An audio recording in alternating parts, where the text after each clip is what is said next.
राजरत्न आंबेडकर असं म्हणाले, तिसऱ्या आघाडीचे मुख्यमंत्री हे तुम्ही राहणार मनोज जरांगे असतील. नाही, तिसऱ्या आघाडीन फेगाडी नाही काही आणि कसलेच नाही. ते काही नाही. काय ठरलं तर सगळे अपक्ष असणार, ठरलं तर नाही, ठरलं तर पाडापाडी. पण आंबेडकर साहेबांची जी भावना आहे ती त्यांची भावना आहे.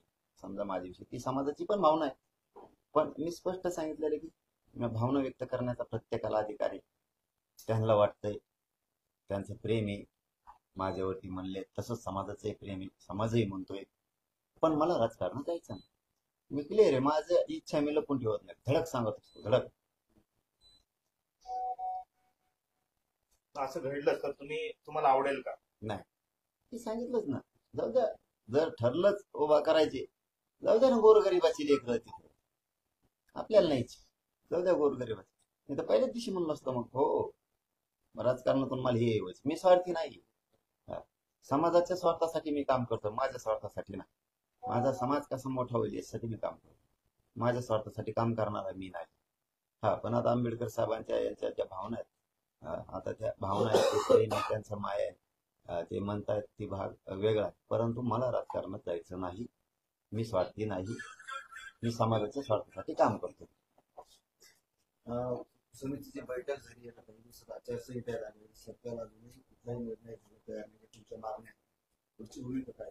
घ्यावं लागणार, त्यांना सगळ्या मागण्याची अंमलबजावणी करावी लागणार. फडणवीस साहेबाला आम्हाला राजकारणात जायचं नाही, आम्हाला तिकडे ढकलायचं नाही, ढकलू नका. मराठ्यांना डावलून निवडणुका घेऊ शकत नाही तुम्ही. तुम्ही किती गणित जोडले तरी तुमचे गणित आम्ही बिघडणार आहेत.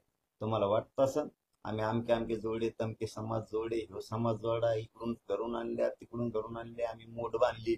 मोठ नाही, पीठ नाही, काय नाही, काय नाही, काय नाही. ज्या दिवशी आम्ही डाव टाकू त्या दिवशी तुम्हाला पश्चाताप आलेला असणार आहे. हे सगळा खेळच पलटाला, पुरा गेम पलटून बसला. तुम्हाला वाटणार बघा, तुम्ही फक्त आचारसंहिता लावा, मराठ्यांच्या आरक्षणाची अंमलबजावणी न करता, मग तुम्ही बघा तुम्हाला मराठी कसे रस्ता तळाला टेकवित. रस्ता तळालाच टेकविणार तुम्हाला. तुम्ही त्याची काळजीच करू नका.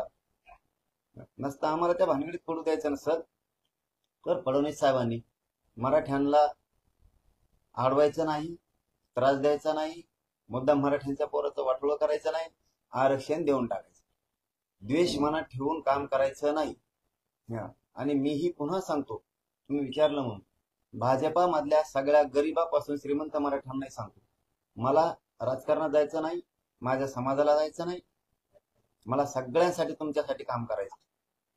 सगळ्या पक्षातला मराठा, गोरगरीब, शेतकरी, मजूर सगळ्या मराठ्यांसाठी मला काम करायचं.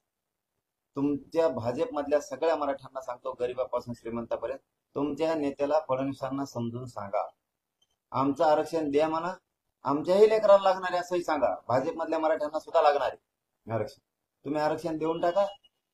मी राजकारणाचा एक शब्द सुद्धा काढत नाही. मला जायचं नाही राजकारणात, माझ्या समाजाला नाही. मी शब्दाला पक्का आहे. भाजपमधल्या सगळ्या मराठ्यांना सांगतो, श्रीमंतापासून गरिबांपर्यंत, मला काही देणं घेणं त्या महाविकास आघाडीच्या महायुतीच्या युतीचं. मला सगळ्या मराठा समाजाचं काम करायचं. त्याला तुमच्या नेत्याला फडणवीसांना सांगा, आरक्षण अंमलबजावणी करून टाका. जर नाही केली तर तुम्ही सुद्धा तुमच्या लेकराचं वाटोळं करणाऱ्या पक्षात राहू नये. आपल्या जातीच्या बाजून राहू, आपल्या लेकराच्या बाजून राहू. आपल्या स्वतःच्या लेकराशी धोका करू नका. पक्षाच्या नेत्याच्या नादात, त्याला मोठं करण्याच्या नादात स्वतःचे लेकरं संपू नका, स्वतःची जात संपू देऊ नका. जातीला एवढी किंमत आहे, लेकराला एवढी मोठी किंमत आहे की ती हरून बसू नका पक्षाला, नेत्याला मोठं करण्यासाठी. जो आपल्या लेकराला मोठंच करत नाही तो कशाच आपला? जे आपल्या समाजाला मोठं करत नाही तो आपला होऊच कस काय शकतो? त्यामुळे सगळ्या मराठ्यांनी हुशार व्हा की डाव आहे फक्त सत्तेवर बसायला पुरता. खुर्चीवर बस, अहो खुर्चीवर तेव्हा बसन, भाजपतल्या गोरगरीब मराठ्यांना सांगतो, तेव्हा बस. काय शान आहे आपल्याला त्याची? तो गाडीत फिरणार, येशीत फिरणार, त्याचे पोरं फिरणार, त्याचे सगळे हाजी हाजी होणार, ते मजा होणार, ते जे नाही ते खाणार. आपण त्याच चिखला, त्याच कष्टात, तितक्याच त्रासात आपले पोरं तितकेच अडचणीत. आपण मागणारेच का आधी? त्यामुळे आपल्याला काय मोठेपण आहे त्याच्यात, की त्याला मोठं करत बसायचं आणि स्वतःच्या लेकराचं वाटोळं करायचं. म्हणून सगळ्या मराठ्यांना माझी विनंती, एकजूट राहा, जात आणि लेकर मोठे करायचे. आणि दुसरं, भाजपमधल्या सगळ्या मराठ्यांना सांगतो, मला राजकारणात जायचं नाही म्हणून मी संधी दिली, 1 महिना झालाय कंप्लीट. मी फडणवीस साहेबांविषयी काहीही बोलत नाही. तुम्ही सगळेजण मिळून त्यांना सांगा, आमदार, खासदार, मंत्री, गोरगरीब, भाजपमधले मराठे सगळ्यांनी आरक्षण देऊन टाका. आणि आचारसंहितेचा आज जर नाही दिलं तर मी कोणालाही सोडणार नाही. हे जाहीरपणानं महाराष्ट्रातल्या मराठ्यांनाही सांगतो की मी सरकारला सोडणार नाही. माया नावाने बोंबलायचं नाही. मग किती पडले आणि किती जर वाटलं झालं हे मग मला सांगायचं नाही. ही माझी हात जोडून विनंती फडणवीस साहेबांना सुद्धा, सगळ्या मागण्याची अंमलबजावणी करा. दातडं काढू नका, हसण्यावर नेऊ नका, ही करू नको. हो, संधी दिलेली फडणवीस साहेब, तिचं सोनं करायचं, हे नाही करायचं. हो, ते टोळक्यात बसायचं, ते भुंगारी टोळक्यात, आणि वेळ मारून न्यायची निवडणुकीपुरती. हे फडणवीस साहेब कामच नाही करायचं. मराठ्याच्या भावनेशी खेळायचं नाही, मराठ्याचा अपमान नाही करायचा तुम्ही फडणवीस साहेब. भावनेशी अजिबात खेळायचं नाही. आमचे जीव चालले तिकडे. उगा तुमच्या त्या 10-15 टोळक्यात बसायचं, ते आमदार फामदार ती घेऊन बसायची, ती टिकले लावलेल्या, आणि उगाच वेगळा मार्ग काढायचा, मराठ्यांना विटीस धरायचा, मराठ्याला सोडून बाजूला सारून काहीतरी वेगळे डावर असायचे. कितीही गणित लावले आणि कसलंही मुरब्बी काय स्टार प्रचारक आणला तरी इथं मराठ्या खाली तुडीणार. सुट्टीच नाही. राजकीय करिअर खलास, सोडणारच नाही तुम्हाला. मला तळतळू नका फडणवीस साहेब, आणि मला तराला पण लावू नका. जेवढ्या मागण्या तेवढ्याच अंमलबजावणी आचारसंहितेचा हात लाग झाली पाहिजे. नाही केली तुमचा बघा कसा राजकीय बिमोड करतो आहे. त्याचं आता जर ही डेडलाईन आपण आचारसंहिता लागेपर्यंत समजावी, हो, आचारसंहितापर्यंतच, नंतर घेऊन काय करायचं. त्यानंतर राजकीय भूमिका जर घ्यावंच लागेल, कारण की जर पाडलं नाही तर प्रश्न आरक्षणात तसं प्रलंबितच राहील. सगळं होईल. आणि जी तिसरी आघाडी असेल किंवा संभाजीराजे असतील, बच्चूभाऊ असतील, राजरत्न आंबेडकर असतील, त्यांचा सर्वांचा ओढा आहे की तुम्ही या आघाडीमध्ये यायला पाहिजे. मग पुढची भूमिका असं विचार मी आज शब्दाने वापरतो, त्या गाड्यान फागाड्या पहिल्यापासूनच वापरतो. त्या गाड्या फागाड्यावर आपलं काय पाहिजे. अपक्ष जर ठरलं तर सगळे अपक्ष, नाही ठरलं तर कचाकच पाडून टाकायचं. 113 घालतो आम्ही त्यांचे, किती गणित जोडून द्या. विदर्भातले सगळे कुणबी मराठी आमचेच आहेत, खानदेशातले आमचेच आहेत.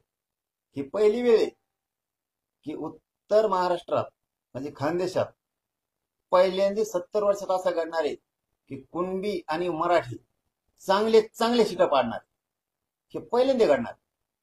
आतापर्यंत कधीच हे घडलेलं नाही उत्तर महाराष्ट्रात, कारण ते सगळे चलती त्यांचीच, फक्त ते खोटं बोलायचे. कुणबी वेगळा आहे, मराठा वेगळा आहे, आणि ते आमच्या दरी निर्माण करायचे. असं नाहीच आहे. आता आमच्या डोक्यात आले, आम्हाला आमचा विषय वाचवावा लागणार आहे. कुणबी आणि मराठा आपण एकच आहे, एकच रक्त आहे आपलं, आपलं वेगळं रक्त नाही. एका आईचे लेकर आहेत आपण. त्यामुळं हे पहिल्यांदा खानदेशात असं होणार आहे आता की मराठ्याला बोललेलं कुणबीला सहन होत नाही, आणि कुणबीला बोललेलं मराठ्याला सहन होत अजिबात होत नाही.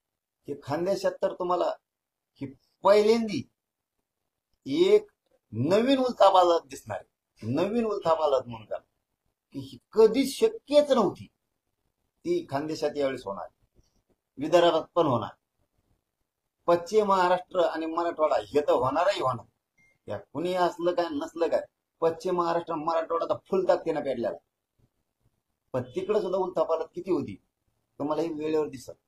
म्हणून मी सावध करतो फडणवीस साहेबाला प्रत्येक वेळेस की तुम्ही सावध व्हा. तुम्ही आमचा हक्काचं देऊन टाका, काही देणं घेणं नाही आम्हाला. तुमचं राजकारण तुम्हाला लकलाप, मजा करा, काही देणं घेणं नाही आम्हाला. पण नाही दिलं ना, कवाच नाही येऊन देणार. म्हणून त्याला सावध करतोय. आता याचा अर्थ कसा घ्यायचा ते त्यांनी ठरवायचा.